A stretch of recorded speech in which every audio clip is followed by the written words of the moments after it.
दोस्तों, आवाज की दुनिया के दोस्तों क्या हुआ था कि हमारे एक दोस्त थे जो डा विंची पे एडिट करते थे और हमने उनको बोला कि हमें सिर्फ प्रोजेक्ट भेज दीजिए, बाकी जो एडिटिंग के चेंजेस हम कर देंगे। उनको यही नहीं पता था कि वो प्रोजेक्ट कहाँ सेव हो रहा है। जी हाँ, फिर हमने जाके उनको बताया। तो ऐसा आप लोगों के साथ भी हुआ होगा। आप लोगों ने क्या होता है कि हमने ना कहीं से शुरुआत कर दी, हमने पता भी नहीं किया कि क्या करना है, कैसे करना है, और हम वो थोड़ा सा बिजी हो गए।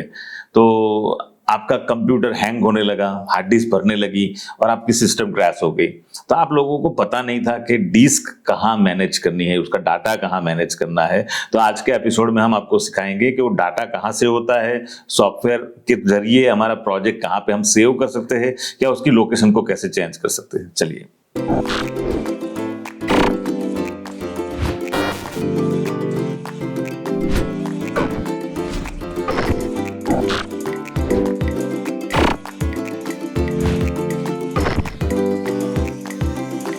तो दोस्तों, ये है हमारा इंस्टाग्राम और हमारा नाम है गौतम वरिया। यहाँ पे आप जाके फॉलो कर लीजिए। अभी तक आपने फॉलो नहीं किया है तो फॉलो करने के बाद बहुत सारे लोगों के साथ शेयर करिए, और हमारी कोई भी पोस्ट पर जाकर 5 फोटोग्राफर को टैग कर दीजिए ताकि हमको अच्छा लगेगा और बहुत सारे फोटोग्राफर को हमारे इंस्टाग्राम के और हमारे सोशल मीडिया के बारे में पता चलेगा। इतना सपोर्ट अगर आप करेंगे तो हम यूट्यूब पर पूरी डा विंची रिजॉल्व के हर एक एपिसोड को लेकर आएंगे, और ये पूरा सॉफ्टवेयर आप लोगों को हम देने वाले हैं फ्री ऑफ कॉस्ट। हमें क्या होता है कि हम वर्क करते हैं, मान लो काम करते करते, चलो मैं तो मेरे पास अच्छी ऑफिस है, यूपीएस या जो भी है, मैंने पावर बैकअप के लिए सिस्टम लगा रखा है, या तो मेरा सिस्टम अच्छा है या पावर कंजप्शन सिस्टम अच्छा है। लेकिन कुछ गाँव में कुछ ऐसी जगह पे आप लोग बैठे हो, वहाँ पे पावर के प्रॉब्लम से बार बार बिजली चली जाती है। आप काम करते हो और बिजली चली गई और आपका प्रोजेक्ट सेव हुआ नहीं हुआ, क्या हुआ। तो उसमें देखो, मैं प्रेफरेंस में जाके एक और चीज़ आपको बताऊँगा कि यहाँ पर आप सिस्टम में जाओगे और यूज़र्स में जाओगे। यहाँ यूज़र्स में जाके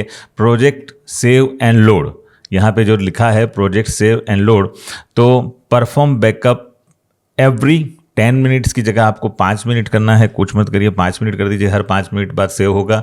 मैं 10 ही रखूँगा। और डा विंची पे मुझे काम करते करते ऐसा लगा कि जैसे प्रीमियर में मुझे एक आदत थी बार बार कंट्रोल एस या कमांड एस जो भी है दबाने की, तो वो अब दबाने की ज़रूरत यहाँ नहीं पड़ेगी। Our backup for the past, हर 2 घंटे के बाद एक बैकअप बनाएगा। डेली बैकअप पास्ट फॉर 2 दिन, यानी कि जो भी है 2 दिन के बाद लेगा या नहीं लेगा। और वो भी कहाँ पे सेव होगा, तो यहाँ पे बैकअप लोकेशन जो है user Gautam Prajapati movies resolve project backup, उसको भी मैं चेंज करके मैं ले आऊँगा। यहाँ पे जो मेरी माई मैकबुक है उसमें डा विंची मीडिया जो भी बना रखा है, और यहाँ पे जाके मैं एक न्यू फोल्डर का ऑप्शन यहाँ पे दिखा रहा है, तो न्यू फोल्डर में जाके यहाँ पे बैकअप करके लिख दूंगा और बैकअप करके क्रिएट करूंगा, ताकि ये मुझे याद रहे और जब भी मुझे कुछ बैकअप लेना हो तो यहाँ पे मैं ले सकता हूँ। एडिटिंग कि यहाँ पे आपको नंबर ऑफ़ वीडियो ट्रैक कितने चाहिए स्टार्टिंग में, तो 2 रखने हैं 2 रख लो, 3 रखने 3 रख लो। अभी हम सिंगल से शुरुआत करेंगे, आगे जाके इसको और समझना है और समझेंगे। कलर्स आपको कैसे रखने हैं वो भी मैं आपको समझाऊंगा आगे नेक्स्ट एपिसोड में। ये फेयर लाइट, यानी कि जो ये फेयर लाइट का ऑप्शन है जो अपने सॉफ्टवेयर में है, तो उसमें क्या कर सकते हैं, यानी ये कलर एडिटिंग जो भी है उसके अलग अलग प्लेबैक सेटिंग, कंट्रोल पैनल्स और मेटा डाटा जो लोड होता है। मेटा डाटा एक ऐसी चीज़ है कि हमने एक प्रॉपर्टीज़ दिखा देगा अपने को वीडियो की कि हमने किस टाइम वो किया था, लेकिन उसके लिए एक .xml फाइल बनती है, उसके साथ इसको सिंक करवाना पड़ेगा। जो हाईली प्रोफेशनल एडिटिंग करते हैं, जो फिल्मों का एडिटिंग करते हैं, उन लोगों को ये सब चीज़ें ज़्यादा ज़रूरत पड़ती है मेटा डेटा की। तो मेटा डेटा लोड कैसे करवाना है, क्या करवाना है, वो भी शायद हम फ्यूचर में सीखेंगे। उसके लिए मैं शायद बोलूँगा, क्योंकि हम ज़्यादातर ध्यान देंगे प्री वेडिंग और वेडिंग के एडिटिंग पे, तो उतना सारा सीखने जाएंगे तो वो एक फिल्म मेकिंग का हो जाएगा। लेकिन मैं ट्राई करूँगा कि आप लोगों को ये सारी चीज़ें भी बता पाऊँ। इंटरफेस को हमें समझने में थोड़ा एपिसोड लग रहे हैं, लेकिन जल्दबाजी अच्छी नहीं है, इसीलिए मैं आपको समझा रहा हूँ। जैसे कि आप लोगों को मैंने कीबोर्ड के शॉर्टकट्स, यानी कि जो भी है आप कस्टमाइज़ कर सकते हो, ये भी मैंने आपको समझाया था। मैंने जैसे प्रीमियर प्रो रखा हुआ है, आपको अगर डिफ़ॉल्ट रखना है, और अगर आप बिगिनर्स हो तो मैं आपको रिकमेंडेड करूँगा कि जो डा विंची का है उसमें आप स्टार्ट करिए और उसमें ही प्रैक्टिस करिए और उसमें ही करते जाइए।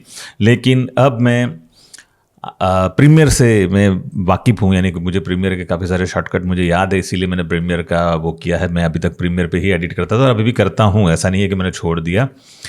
लेकिन एक नया सॉफ्टवेयर सीखने की मुझे भी चाह थी, तो उसके लिए मैं यहाँ पे आ गया और मैं आप लोगों को सिखाने की चाह थी, इसीलिए मैं यहाँ पे आ गया। तो यहाँ पे डाविंची में प्रेफरेंस में जाके कीबोर्ड कस्टमाइज और चेक फॉर अपडेट सर्विस और सर्विस सेटिंग्स में भी हम जाते हैं। तो यहाँ पे क्या क्या जो सेटिंग्स है वो आप यहाँ पे कर सकते हो। जो आपका मैक है तो ऐसा कुछ दिखाएगा, विंडो है तो कुछ अलग से सिखाएगा। तो ये आपको अलग से दिखा सकता है। कीबोर्ड के शॉर्टकट्स भी आप यहाँ पे देख रहे हो कि जो भी है वो यहाँ पे दिखा रहे हैं। तो आप मैं जैसे अभी ये नए नए बटन्स या जो भी चीज़ें यहाँ पे मैं प्रेस कर रहा हूँ, आप भी अगर करना चाहो तो कर सकते हो। और ऐसा करने से आपको कोई भी दिक्कत नहीं आएगी, क्योंकि कुछ भी होता है तो आप रीसेट कर सकते हो इस चीज़ को, तो आपका ये पूरा रीसेट हो जाएगा। हाँ, तो दोस्तों यहाँ पे डाविंची रिजॉल्व में आपने ये सारी चीज़ देखते हो, उसमें आपको एक खास चीज़ मैं इस एपिसोड में बताने वाला हूँ, जो कि है प्रेफरेंस। फिर से मैं आपको बता देता हूँ कि आप डाविंची रिजॉल्व यहाँ लिखा हुआ है, यहाँ पे जाके आप प्रेफरेंस में जा सकते हैं। प्रेफरेंस में जैसे ही जाएंगे तो मीडिया स्टोरेज, अब क्या होता है कि यहाँ पे आप देख रहे हो कि ये जो है मेरा यूज़र गौतम प्रजापति मूवीज़ करके जो यहाँ पे बना हुआ है।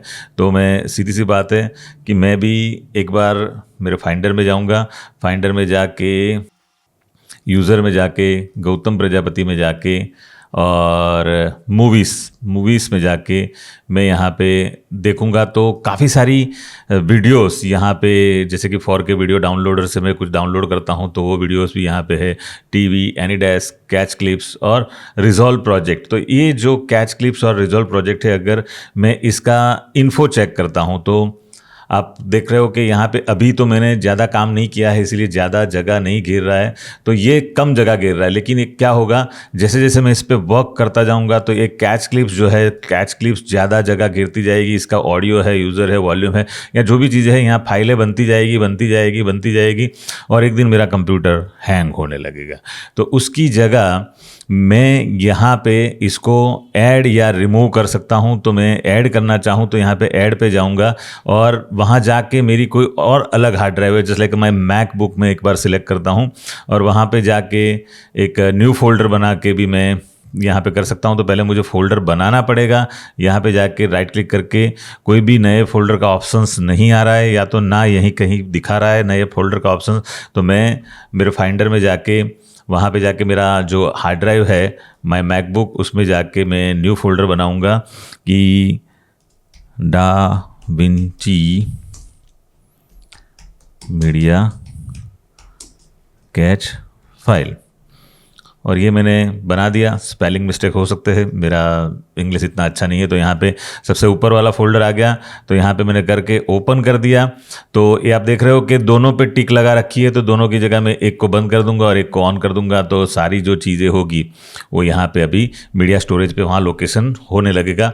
यहाँ पे मेमोरी एंड GPU, यानी कि आप जितनी आपके अंदर रैम है उसमें से आप कितनी यूज़ करना है या कितनी यूज़ कर सकते। जैसे इसमें 6 GB तक दिखा रहा है, तो मैं यहाँ पे 2.5, 2.6, 2.7 या 3 GB तक मैं इसको यूज़ करने के लिए परमिशन दे रहा हूँ। ये हर प्रोफेशनल सॉफ्टवेयर में होता है। मीडिया स्टोरेज आपको दिखा दिया। ये डिकोड ऑप्शंस है, तो इसमें भी आपको क्या क्या चीज़ें ऑन ऑफ करनी है वो भी आपको देखना पड़ेगा। अगर ऑडियो के लिए आपके पास क्या क्या सिस्टम में लगा रखा है, वीडियोस जो भी है वो यहाँ पे दिखाएगा। वीडियो प्लगइन्स का आपका जो भी ग्राफिक्स कार्ड है या जो भी चीज़ें हैं वो यहाँ पे दिखा देगा। अगर आपको विंडो है तो विंडो में अलग दिखाएगा, मैक है तो मैक में अलग दिखाएगा। ये control panels, general, internet account जो डायरेक्ट है, एडवांस है, और जो भी यूज़र्स का आप जो भी बनाते हो वो यहाँ पे ये सेव हो जाएगा और आप यहाँ पे उसको सेव कर सकते हो। तो यहाँ पे मैंने ये सेव कर दिया। तो अभी जो भी मैं यहाँ पे काम करूँगा वो सीधी सी बात है, वो एक अलग हार्ड ड्राइव में सेव होता रहेगा और वो मैं कभी भी डिलीट कर सकता हूँ मेरा प्रोजेक्ट ख़त्म होने के बाद। तो ये चीज़ आप लोगों को ध्यान रखनी है। तो दोस्तों आज के एपिसोड में आप लोगों ने देखा कि डिस्क में, यानी कि अपने हार्ड डिस्क में जो जगह भर जाती है या उसकी मीडिया कैच फाइल होती है वो कहाँ कहाँ पे बनती है। तो ऐसी बहुत सारी चीज़ें हैं, बहुत कुछ बताना है हमें। तो ये एपिसोड आप लोगों को कैसा लगा वो हमें कमेंट करके जरूर बताएं, ताकि हम नेक्स्ट एपिसोड में और नई चीज़ लेकर आए। अगर आपको कहीं ऐसा लगता है कि ये एपिसोड की जगह ये एपिसोड बनाते या ऐसा कुछ बनाते, कोई बात नहीं, आप कमेंट कर दीजिए। कमेंट में हमें बताइए कि सर हमें ऐसा ऐसा सीखना और बहुत जल्द सीखना है, तो मैं आप लोगों के लिए लेकर आऊँ, या कभी यूट्यूब के जरिए आप लोगों को लाइव आके समझाऊं। आपको अगर लाइव समझना है तो भी हमको कमेंट करिए, या इंस्टाग्राम पे आके कुछ समझाऊं तो भी आप हमें कमेंट कर दीजिए। तो दोस्तों बहुत जल्द मिलेंगे नेक्स्ट एपिसोड में, तब तक आपसे अलविदा लेते हैं। बाय बाय, जय श्री कृष्ण, आओ जो।